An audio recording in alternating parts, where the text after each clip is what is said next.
मेरा बिहार इतना पीछे क्यों छूट गया, ये सवाल हमें अपने आप से करने की जरूरत है। क्या ऐसी कमी हमारे प्रदेश में रह गई कि आज हम लोगों को अपना गांव घर छोड़कर अपने मूल दूसरे प्रदेश में जाना पड़ता है?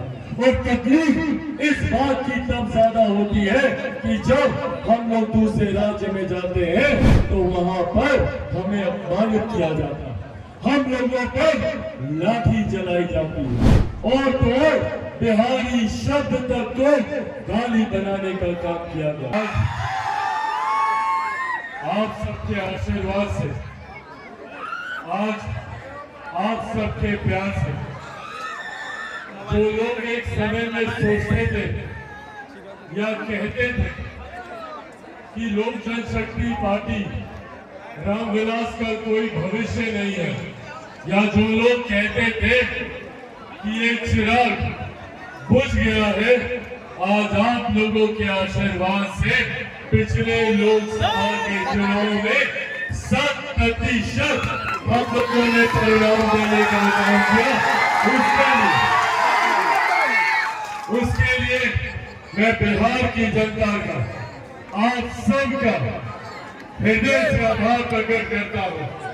आप सबने पिछले लोकसभा के चुनाव में जिस तरीके से एनडीए गठबंधन का मेरे प्रधानमंत्री आदरणीय नरेंद्र मोदी जी का साथ देकर केंद्र में लगातार प्रधानमंत्री नरेंद्र मोदी जी के नेतृत्व में तीसरी बार एनडीए की सरकार बनाने का काम किया, उसके लिए आप सबका आभार और सबका धन्यवाद। साथियों, हमारी केंद्र की सरकार तीसरी बार केंद्र में चुनने के बाद लगातार दिन रात इस प्रयास में है कि किस तरीके से अपने देश को विकास की राह पर और ज्यादा गति से आगे लेकर जाए, जिसके लिए विशेष तौर पर हमारे प्रधानमंत्री नरेंद्र मोदी जी ने इस बार का जो बजट पेश हुआ उसमें बिहार के लिए विशेष प्रावधान उन्होंने घोषणा करने का काम किया। उन्होंने इस बात को सुनिश्चित करने का काम किया कि आने वाले 5 सालों में जब हमारा भारत दुनिया की तीसरी सबसे बड़ी अर्थव्यवस्था बने तो उसमें हमारे बिहार का भी महत्वपूर्ण योगदान हो। साथियों, आज आप लोगों के आशीर्वाद से केंद्र सरकार में प्रधानमंत्री जी के मंत्रिमंडल में मुझे भी लोक जनशक्ति पार्टी रामविलास के राष्ट्रीय अध्यक्ष होने के नाते एक महत्वपूर्ण जिम्मेदारी दी गई है। ये विश्वास पुनः आप लोगों को दिलाना चाहता हूं। लोक जनशक्ति पार्टी रामविलास और चिराग पासवान सिर्फ एक लक्ष्य, एक उद्देश्य के साथ आगे बढ़ने का कार्य कर रहे हैं, वो है मेरे प्रदेश को देश का सबसे विकसित राज्य बनाना, बिहार को फर्स्ट और बिहारियों को फर्स्ट बनाने के लक्ष्य के साथ कार्य करना। और ये विश्वास पुनः आप लोगों को दिलाना चाहता हूं कि जब तक अपने इस लक्ष्य को मैं हासिल नहीं कर लूंगा, जब तक बिहार को फर्स्ट और बिहारियों को फर्स्ट नहीं बनाऊंगा, तब तक चिराग पासवान भी चैन की सांस नहीं लेगा। ये वादा आप लोगों से करके जाता हूं। साथियों, बिहार को विकसित राज्य बनाने का सपना मेरे नेता, मेरे पिता आदरणीय रामविलास पासवान जी ने देखा था। उन्होंने अपना पूरा जीवन समर्पित किया, अपने राज्य को, अपने लोगों को आगे लेकर जाने के लिए उन्होंने अपना पूरा जीवन समर्पित किया।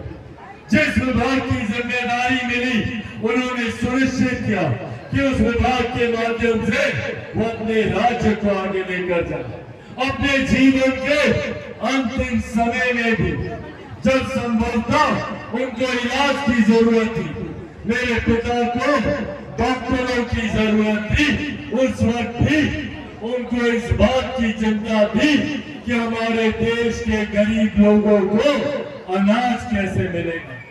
कोरोना काल का वो समय था, मेरे पिता का स्वास्थ्य खराब था, पर अपने स्वास्थ्य की चिंता न करते हुए उस वक्त भी वो इस योजना का निर्माण कर रहे थे कि कैसे लॉकडाउन के वक्त में जो लोग अपने घर से बाहर हैं, कैसे उनके लिए 2 वक्त की रोटी का बंदोबस्त कराया जा सके। और आज उन्हीं की देन है कि उनके जाने के 4 साल के बाद भी आज भी देश में 81 करोड़ लोगों को मुफ्त में अनाज दिया जा रहा है।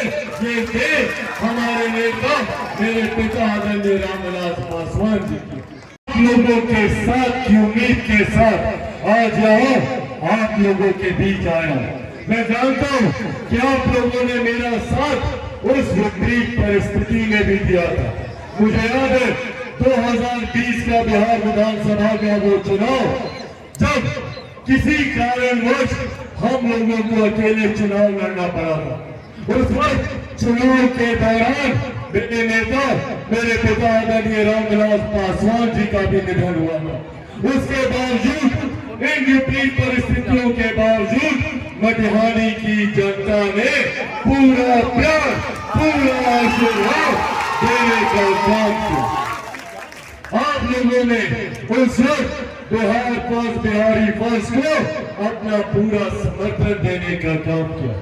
वो बात अलग है कि कुछ लोग अपनी व्यक्तिगत महत्वाकांक्षाओं के लिए उन्होंने न हमारे नेता आदरणीय रामविलास पासवान जी के सिद्धांतों की चिंता की, न इनके विचारों की परवाह की, और न ही बिहार फर्स्ट, बिहारी फर्स्ट का किया गया वादा आप लोगों से पूरा करने का काम किया। बहरहाल वो उनका कर्म था, वो उनका नसीब है। पर पुनः आज जब यहाँ आप लोगों के बीच मौजूद हूँ तो पुनः ये वादा आप लोगों से करके जाता हूँ। और वो दिन दूर नहीं है, पुनः बिहार में विधानसभा के चुनाव होने वाले हैं और ये वादा आप लोगों से करता हूँ और ये आशीर्वाद भी आप लोगों से चाहता हूँ कि अगली बार जब दोबारा मटिहानी विधानसभा से नई जनशक्ति पार्टी रामविलास का प्रत्याशी चुनाव लड़े तो वही आशीर्वाद आप लोग देने का काम करें। बदले में ये वादा आप लोगों से करके जाता हूँ कि जिस विकसित बिहार का वादा मैंने आप लोगों से किया था, जिस बिहार को फर्स्ट बनाने का वादा आप लोगों से किया था, बिहारियों को फर्स्ट बनाने का वादा आप लोगों से मैंने किया था, उस वादे को मैं पूरा करके रहूंगा। ये विश्वास आप लोगों को दिलाकर जाना चाहता हूं। साथियों, आज देश के किसी कोने में चले जाइए, वहां पर बिहारी मौजूद है। देश की अर्थव्यवस्था का पहिया अगर सही मायने में कोई चलाने का काम कर रहा है तो वो हम बिहारी ही हैं। देश का, दुनिया का और कोई क्षेत्र ऐसा नहीं है जहाँ पे हम बिहारियों का योगदान ना हो। आप बड़े बड़े मीडिया हाउसेज में चले जाइए, वहां पर बिहारी हैं। आप बड़े बड़े बिजनेस हाउसेज में चले जाइए, वहां पर आपको बिहारी मिलेंगे। सबसे ज्यादा IAS, IPS ऑफिसर आपको बिहारी मिलेंगे। दूसरे राज्यों में चले जाइए, वहां पर व्यवसाय आपको बिहारी मिलेंगे। तो जब बिहारी इतना आगे तो मेरा बिहार इतना पीछे क्यों छूट गया, ये सवाल हमें अपने आप से करने की जरूरत है। क्या ऐसी कमी हमारे प्रदेश में रह गई कि आज हम लोगों को अपना गांव घर छोड़कर, अपने माता पिता, चाचा चाची, दादा दादी, नाना नानी, यार दोस्त, रिश्तेदारों को छोड़कर क्यों दूसरे प्रदेश में जाना पड़ता है? और तकलीफ इस बात की तब ज्यादा होती है कि जब हम लोग दूसरे राज्य में जाते हैं तो वहां पर हमें अपमानित किया जाता है, हम लोगों पर लाठी जलाई जाती है और तो और बिहारी शब्द तक को गाली बनाने का काम किया गया। इस व्यवस्था को बदलने की सोच के साथ बिहार फर्स्ट और बिहारी फर्स्ट आगे बढ़ने का काम कर रहा है। मैं चाहता हूं कि बिहार में ही ऐसी व्यवस्था हो ताकि हमारे बच्चों को दूसरे राज्य शिक्षा के लिए न जाना पड़े। यहीं पर ही बेहतरीन स्कूल कॉलेज शिक्षा की व्यवस्था हो, यहीं पर बेहतरीन कोचिंग क्लासेस की व्यवस्था हो। मैं चाहता हूं कि हमारे ही प्रदेश में, हमारे ही जिले में, बेगूसराय जिले में बड़े से बड़े उद्योग खुलने का काम करें। हमारी मोतिहारी विधानसभा में बड़े से बड़े उद्योग खुलने का काम करें ताकि हमारे युवाओं को अपना गांव घर छोड़कर दूसरे राज्य में जाना पड़े। इस सोच के साथ इस व्यवस्था निर्माण को बनाने के लिए बिहार फर्स्ट, बिहारी फर्स्ट आगे बढ़ना चाहता हूं। पर ये मैं भी जानता हूं कि इसमें चिराग पासवान अकेला कुछ नहीं कर सकता। चिराग पासवान अकेला बिहार फर्स्ट, बिहारी फर्स्ट को धरातल पर नहीं उतार सकता। इसके लिए मुझे जरूरत है आप सबके साथ की, आप सबके सहयोग की। दीजिएगा अपना साथ मुझे। साथियों, आप लोगों को चिराग पासवान बनकर घर घर जाकर लोगों को बताना होगा कि बिहार फर्स्ट, बिहारी फर्स्ट की जब सरकार आएगी तो उस दिन किसी बिहारी को बिहार छोड़कर बाहर नहीं जाना पड़ेगा। बताएंगे ये और किसी को घर घर लेकर जाएंगे बिहार फर्स्ट, बिहारी फर्स्ट को। इसके लिए हम सबको चिराग पासवान बनना होगा। बनिएगा चिराग पासवान, ऐसे नहीं दोनों हाथ उठाकर बताइए। बनेंगे चिराग पासवान, बनेंगे चिराग पासवान, बनेंगे चिराग पासवान। साथियों, हम लोगों ने एक लक्ष्य हासिल कर लिया है। केंद्र में एनडीए की सरकार बन चुकी है। अब अगले 5 साल ये व्यवस्था बिहार में भी कायम रहे, इसके लिए अगले साल होने वाले बिहार विधानसभा के चुनाव में भी हम लोगों को एनडीए की सरकार को मजबूती से चुनना होगा। बिहार फर्स्ट और बिहारी फर्स्ट को हम लोगों को चुनना होगा। आप लोग का आशीर्वाद है ना? तो एक बार सब ताली बजाकर आप लोग अपना आशीर्वाद दें। पनोरमा ग्रुप, जो सोचता है वो करता है।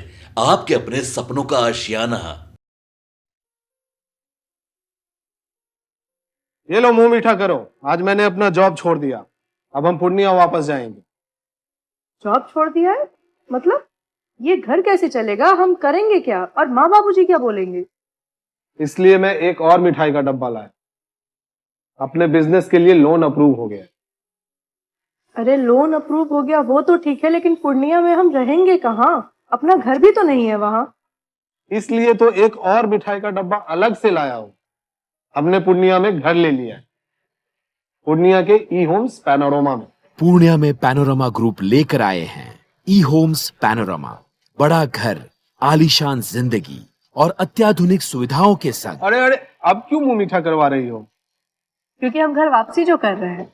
घर वापसी की खुशी पूर्णिया में ई होम्स पैनोरमा के संग। ई homes panorama, luxurious lifestyle redefined.